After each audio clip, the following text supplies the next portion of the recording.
I'm Yahya Jongintaba. I'm a spokesperson. I'm representing Jongintaba Eco Village, which is under the proprietorship, although we're not a business, of my wife, Sophia Isa Biela, who's here. And with us also, in the background and working the equipment, is our son, Izango Malimu Jongintaba. I'm a spokesperson. I'm the one who is old enough to speak the English language the best way possible. My wife is Tanzanian, so it's her second language. My son is multilingual and speaks both languages, so I guess I'm the one who's stuck with English, and I'll do it as best I can after all my 67 years. We're at Jongintaba Eco Village in Tanzania, and in the city of Morogoro, its outskirts. We live off the grid, within forest land basically, although the segment in which we live is a little bit cleared, but we are also owning forest land, which is right in our backyard, and we're at the foot of the rolling Uluguru Mountains. Very lovely mountains. If you have not been here, you can see our website at jongintabaecovillage.com. The last name that you see, the name of the video, the channel, JongintabaEcoVillage.com. We want to speak to a number of things for the first time online, because a number of African Americans we've met who have come here to Tanzania are wanting to know about our lifestyle off the grid, and are wanting to move from very hot at times Dar es Salaam, coastal city, to Morogoro, which is inland, and which is in the breadbasket. It is the breadbasket of the country. The weather is much better, and we love it here. So we want to talk to these folk and others who wish to come, as increasing numbers of African Americans are coming to Tanzania. And we want to say something in behalf of those who, or for those who come and decide to leave, which shouldn't happen. Once you come, you should know where you're coming to, and you shouldn't feel that you must leave.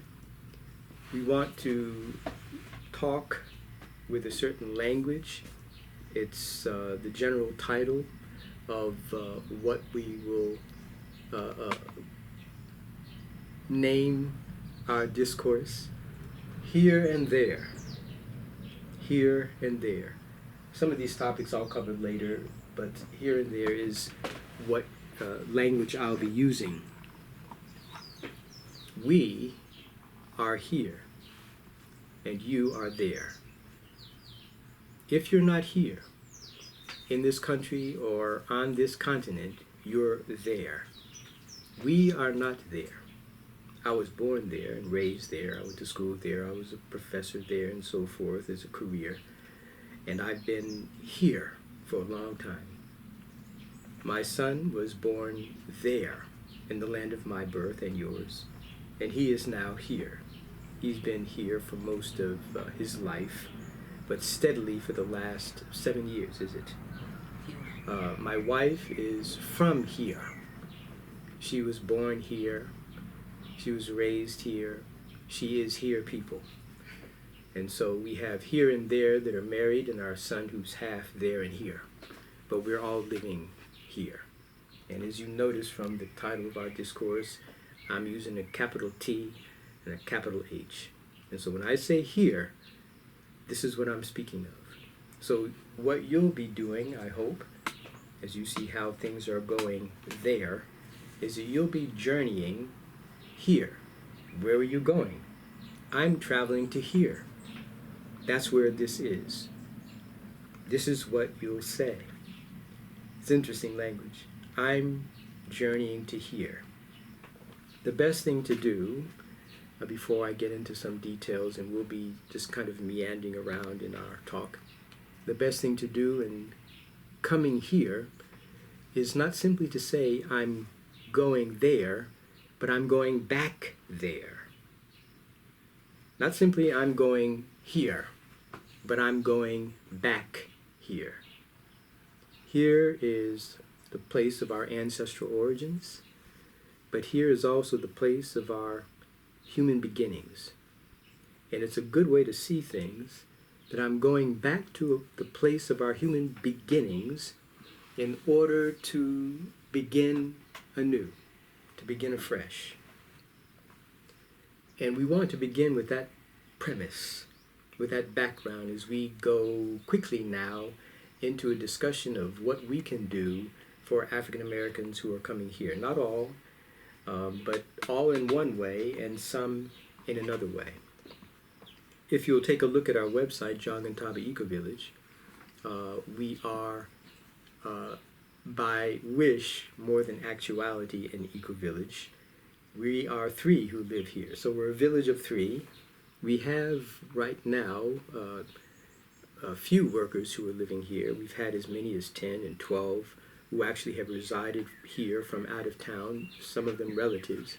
And so in a sense then we've had an eco village, but we've not had a steady a residential community other than ourselves. And so the hope is that some might want to come and live as we do, off the grid. And we want to discuss what that might look like for some of you who might consider living our lifestyle. Again, take a look at the images. You can read about us and so forth. Take a look at the images and see if we might be of interest to you.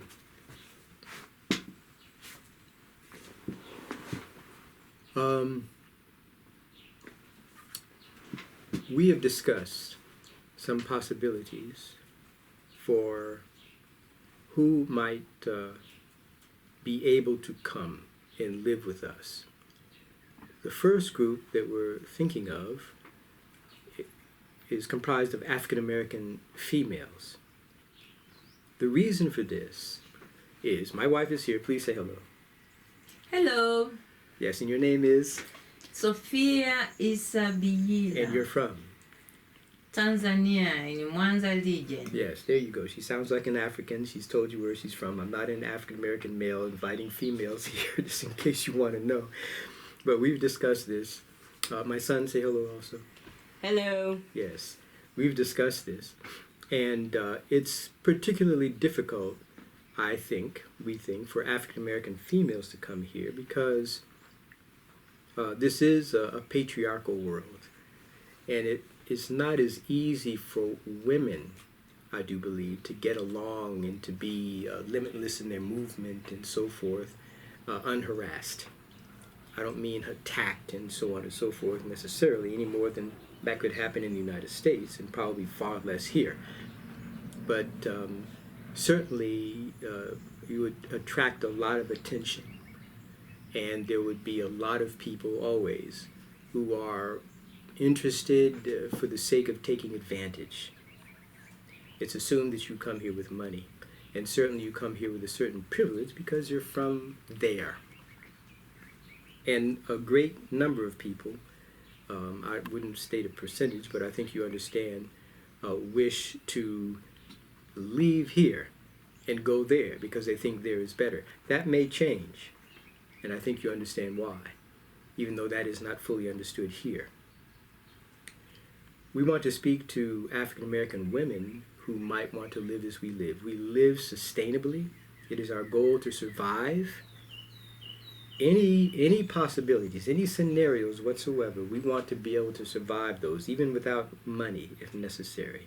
And I want to talk about money and how not to depend on money if you really want to survive. I'll start simply by saying it's assumed that one of the reasons you want to leave there and come here is to survive. You see that it's becoming increasingly difficult to do so there where you are.